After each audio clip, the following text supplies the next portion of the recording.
An unusual way to clean up the mess left behind by pigeons in downtown St. Paul is apparently paying off. Yeah, it's an experimental program used by the city to feed birth control. It has cut the population actually at one building in half. And now 5 Eyewitness News reporter Joe Mason is live in St. Paul with a look at how this program is expanding. Joe?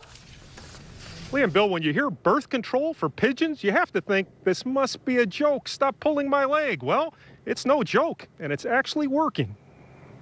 Thank you. For nearly 2 decades, Luggage in the trunk? doorman Chris Fisher has looked after guests It's 10 now. at the St. Paul Hotel. Hello? But occasionally his looks and his attention Eyes are up. are towards the heavens. We're dodging the pigeons.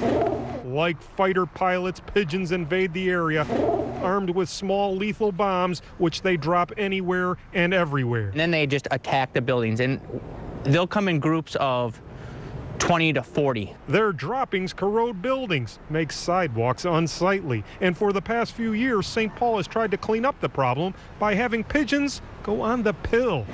They're on basically birth control. Call it pigeon planning. The city set up this bird feeder on top of the Lowry building and served the pigeons a feed that prevents pigeon eggs from being fertilized, which means no baby pigeons. Hopefully they don't get smart enough to figure out what we're feeding them.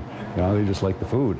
You're a mean little bugger, aren't you? Bill Stevenson with St. Paul Animal Control says the pigeon flock at the Lowry building was cut by half. Now owners at 8 other downtown buildings plan on putting up feeders with pigeon birth control pills. A little overnight parking for you? Doorman Chris Fisher hasn't been the victim of a pigeon dropping, and he hopes the pill program keeps it that way. I've been attacked by a squirrel, but pigeons, so far, cross my fingers, it's been good.